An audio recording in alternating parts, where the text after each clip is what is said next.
To start that second half, it seemed like you guys were able to get more of the playmakers, so to speak, involved compared to that first half. What kind of changed from a play calling standpoint that allowed you guys? Yeah, I think the big thing in the third quarter, we got into some rhythm. I think, in the first half, we weren't in a lot of rhythm, and that was our own fault in some instances or most instances. But I was really proud of the way our guys responded after halftime. We kind of made the point that we had to sustain some drives. Going into that game, you're going to be limited on possessions just by the way that Minnesota plays and their style of play. And the first half, we had, I think, a pretty good drive early and didn't get any points down there. So, from our standpoint, the third quarter was huge, and I'm really proud of our guys. We got into a rhythm. We possessed the ball some. I think then the next series of defense maybe had 4 plays and got out, and then we possessed it some more. So I think that was the key to the game. But, really, we didn't change our philosophy in the third quarter. We just came out and kind of executed it, got in some rhythm, got in some pace, and it helped us get down there and get a field goal. We got to get touchdowns. I think that's the number one focus for us is I think we had technically 3 trips in the red zone, 1 of 3 on touchdowns. So we got to score touchdowns, and, I think that drive was definitely a key to the game. When you think of the adversity the offensive line dealt with going back to the first practice when Coach Clemens was ill and very ill, yeah. You were coaching over there in the line a lot, yeah.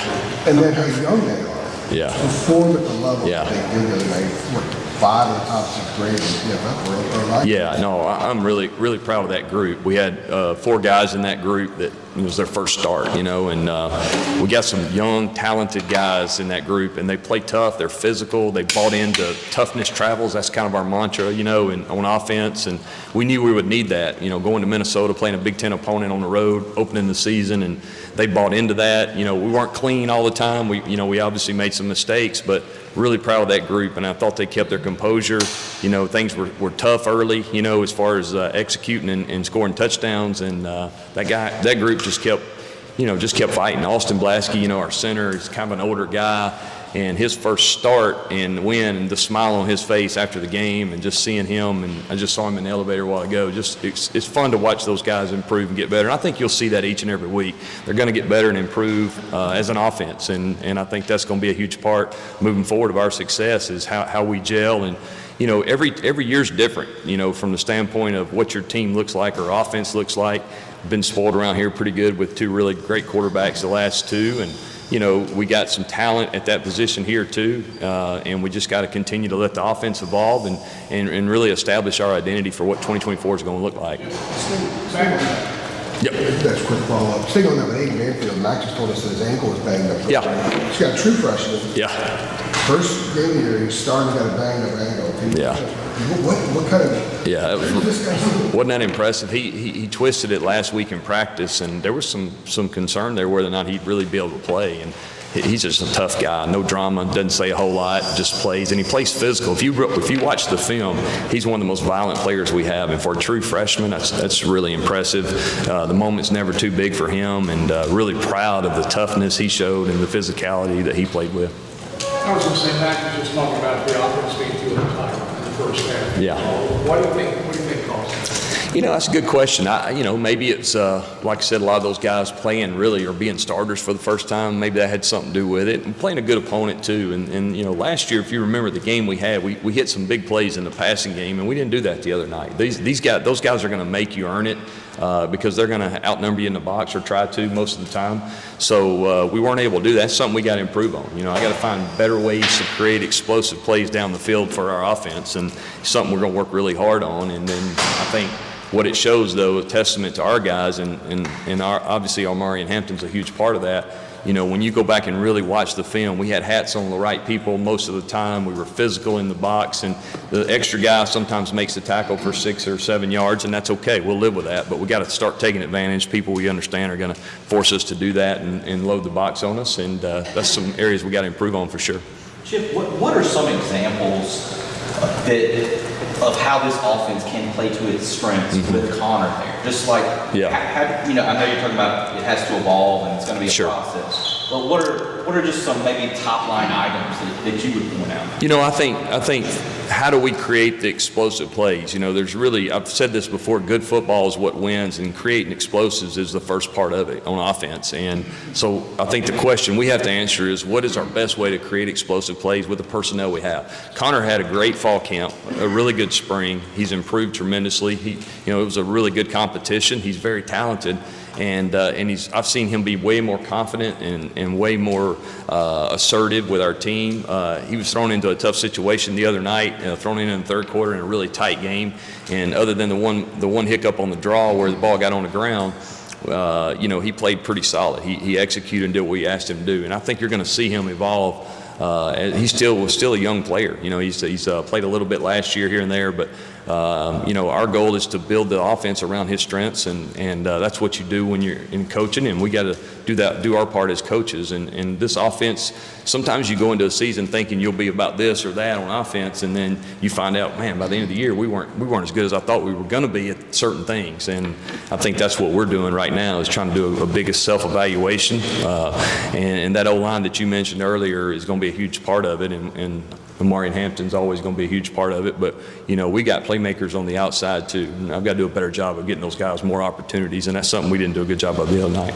You say build around the strengths of Connor. What are his strengths that you're going to focus on? Sure. He's got a big arm. He can throw. I think he can throw the ball down the field. I think he's extremely talented from an arm talent standpoint. I think he's a really good athlete. We all have seen him when he breaks loose in the open. He can really run. He's a smart kid. He'll work extremely hard. The more he plays, the more confidence I think he'll play it with. And I think he's already made a lot of progress in that respect. And then, we got the offense. When you say build it around the strengths of our playmakers, it starts with number 28. I think he's one of the better players in the country, and then I think Darwin's got his role's got to expand some too. We 30 carries a game is probably not exactly what we're looking for with Amarian, but sometimes the game dictates that. It's one of the hardest things in coaching is as the game goes, you get a feel for what the game's like, right? That was a slugfest, a rainy night. It was a man's man game there inside. I mean, you had to be ready to be physical at all positions, and we answered the bell on that, and that's one of the things I'm really proud of. And as the game went, and it was going to be a tight game, we wanted to make sure that we kept the offense in a good spot where we didn't make any mistakes and try to win the football game no matter what. And that's the number one thing, is trying to win the game. And at the same time, we're not happy with the production we got, and we got to improve in that area. When you mentioned Connor's athleticism, does the job of the offensive line change in any way, shifting the pocket and kind of? Not really. We had the ability to move in the pocket. Didn't do that a ton the other night. We're getting a lot of outside pressure the other night. It's really hard to run nakeds and move it when you're getting pressure from the edge, and we were getting a lot of that. So, our deal the other night was trying to run the ball inside different ways. My daughter will always say, you run the same play over and over inside. It's not true, but the scheme's always different. So I catch that at home. I catch that at home too. So but the scheme is different. Okay. So, but I hope she's listening to this. But no, I think as a coordinator, you have to evaluate. When you're getting a lot of edge pressure, they did a good job bringing safeties and corners, and you're not real comfortable, running nakeds and sprinting into those looks. So I think that's something that, we just tried to stay true to the game plan and what we were seeing. We were facing a new defensive coordinator. He did a really nice job. Looking back, he did a lot of things he had done in his past, which was 3 or 4 years ago, and not as much what they've kind of hung their hat on over the last few years. So, I thought we made some adjustments. For instance, they played a lot more, covered the center a lot more than they had shown, and I thought Austin did a great job, because a lot of times he's left on an island when that happens, and he did a great job handling that. So, the game as the game goes, those are things that are tough in openers. A lot of times in openers, you don't always know what to expect. People have different looks and wrinkles, and, I think we handled those things well, and, I'm sure we'll see a little bit of that as we move forward. Chip, one thing that Matt was talking about when he was just in here was, now that Connor's starting, kind of getting Jacoby ready, making sure that he's where would you say Jacoby is right now? Obviously, he came in a little bit later. Where would you say he is right now as far as readiness to play? Yeah, I think he's getting closer and closer. I think, he came in a little bit behind the 8 ball a little bit because of the timing of when he got to go with us. He had to finish a class in the summer, and that delayed him a little bit till late summer. He is a smart kid. He can really throw it. He's getting more and more comfortable, and now it's time for him, right? He's got to prepare and be ready to go at some point. And whether or not we play well and take off, or whether or not that we need a spark. He's got to be ready to go. He understands that. He's excited about the opportunity. All of us are heartbroken about Max, obviously, and we love him, and this team loves him, and he's been such a great leader for us and a great kid and just handles himself the right way. And, I'm trying to get him back here as soon as we can to help me prepare these other guys, and he's still a huge part of what we're doing when we miss him, and ready for him to get back. Chip, what I know it's a one-game sample size, but what stands out about UNC Charlotte's defense and what you saw from them against JMU? Yeah, I think those guys, the thing, they present a lot of looks, and they're very, very physical. They play fast. They play, they play with a lot of, not flair, so to speak, but those guys are going to really challenge you. I think their defensive coordinator does a great job of giving you different coverages and different looks behind it. They'll bring some pressure. They'll have some pressure looks. They'll also play a lot of zone. So, I think for us, we've got to worry about executing our plays and be better at what we're doing. At the same time, we have to be aware of what's going on with those guys as well. But I think for us, the other night, when you look back, just some of our self-inflicted wounds probably kept us from scoring touchdowns, and that's what we have to improve on and really just try to execute our offense at a higher level. Chip, did they try and take him out of the game or something? Because he wasn't hurt? Yeah, Paysor's still he's getting more and more healthy. He's had the foot, and I think he's getting closer and closer. And he played limited snaps the other night. The other night too, we played a lot of 12 personnel, 2 tight ends. It kind of felt like it was that kind of game, in my opinion, and that's what we did. So that limited Nate and his snaps. That's not really what we ideally planned to do, but it kind of became that game. Like I said, we did enough to win. That's the number one thing. But we definitely got to get Kobe and Nate going better, and we'll do that moving forward. How to go with the communication with the helmet? I know other teams have had problems. And you had stormy night. Yeah. No, we didn't have any. Not really. The only thing I was worried about would they be able to hear, with a crowd and all that, because we hadn't really been in that atmosphere with it. But no, we didn't have any issues. I thought we handled that pretty well. Neither quarterback seemed to have it. No, neither one. One other thing too is 2 minute timeout. Does that change a whole lot? Yeah, a little bit. I think it it came up. It just, in my mind, it gives you a little extra, another timeout. We're really big here on trying to save timeouts. It's one thing Coach Brown really focuses on. It gives you opportunities, and so you got more options at the end of the game. But it gives you a chance to regroup there when the 2 minute. I don't think they want you to call it warning, right? 2 minute timeout. I think it's for some reason, but anyway, it gives you a chance to regroup, and I kind of like it. I think it's something that really helps us, and something you got to get used to too. But I like it. Chip, have you seen any sort of different body language, personality from Connor in the last couple of days, knowing that he's now the guy leading this offense without question? Is there any sort of difference to him at all? Not really. I think Connor knew he was in a heated competition, and I think Connor developed a lot of confidence throughout fall camp. I think he carried himself that way.